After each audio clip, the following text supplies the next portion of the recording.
for Saloni. There we go.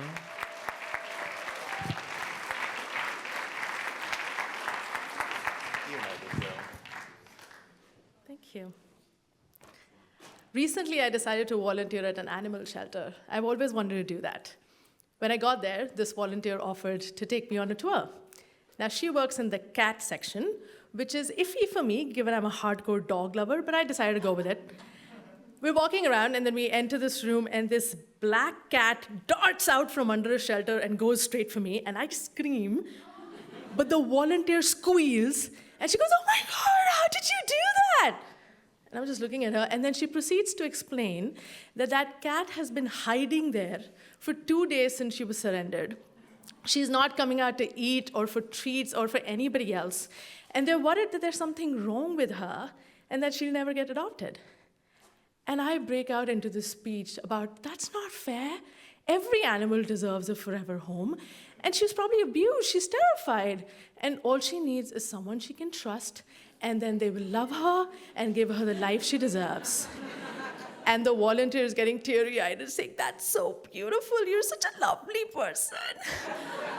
And I'm going, I am nailing this interview. Like, this volunteer gig is in the bag. Until she finishes with, "So you'll take her then?" And I go, "Me? Why?" And then she looks down, and I see that black cat is rubbing herself on my legs like we're old friends. And I realize I'm trapped. My own speech has sealed my fate.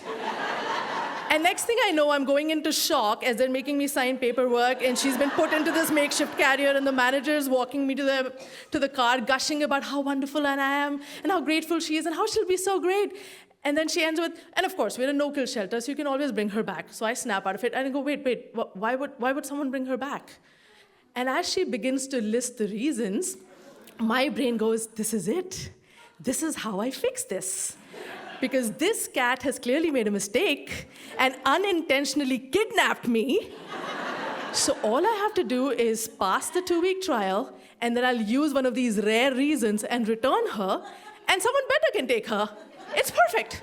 Ah, what a relief. So I get back home, and I plan to give it a fair shot, so I set her room up like a 5-star suite, but then I sit back like an evil villain with a plan. So week 1 passes, and okay, it's not going well. Because she's not hiding. She's playing and eating, and the vet visit is a slam dunk, and she's using the litter box like a champ, and she hasn't scratched me or the furniture. But I'm not worried, because my dog, Oscar, Mr. Lover of all things, hates one thing: cats. Yeah, ever since he was a puppy, every time he sees a cat, he screams bloody murder. And I just need a 10-second video of that, and that'll do the trick. So when I get the green signal to introduce them, I put Oscar on a leash, and I slowly open the door to the cat's room, and I've got my camera ready, waiting for the winning shot. But wait. Oscar, who is supposed to be playing the role of vicious attacker, is playing the role of concerned elder brother, who's looking at the camera going, "Oh my God, is she okay? What can we do for her?" And I'm like, "No! What? Treat her!" But that's it. My time's up. The manager calls, and I have no choice but to tell her that everything's great. And she goes, "Congratulations!" And I'm speechless because I'm stuck. And I am seething all day. But then I get distracted because I collapse, and I end up in the hospital. And then 2 days later, when I'm finally back home, Oscar follows me to my room, and he falls asleep under the bed, but I'm still tossing and turning. And then out of the corner of my eye, I see this tall back tail enter my room.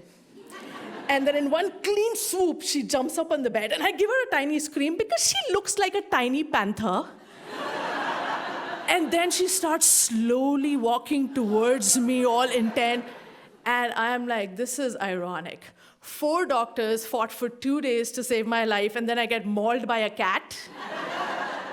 And I'm too much in pain and too sick to move, so I just lay back and I close my eyes, and I'm resigned to my fate. And then I feel a small furry face graze my cheek. Now, I don't speak cat, but I didn't need to Google that, because I was as affectionate as 1,000 forehead kisses from a human being. I was bedridden for a week. and that cat never left my side. She would lie down on top of me and loudly purr until I slept. And she gave me like a million mini massages, which I learned later is called making biscuits.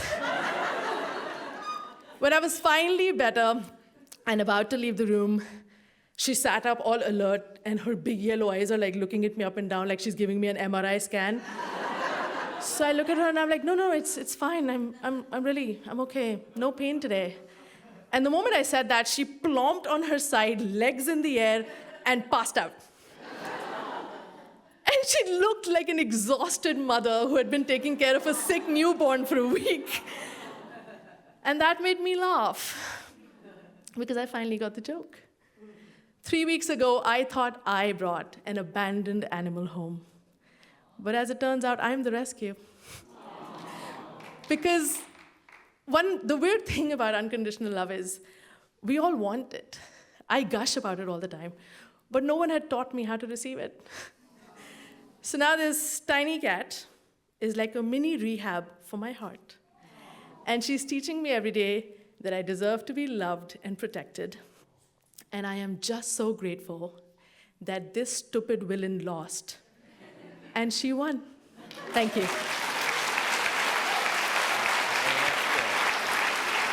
Let's give it up for Saloni.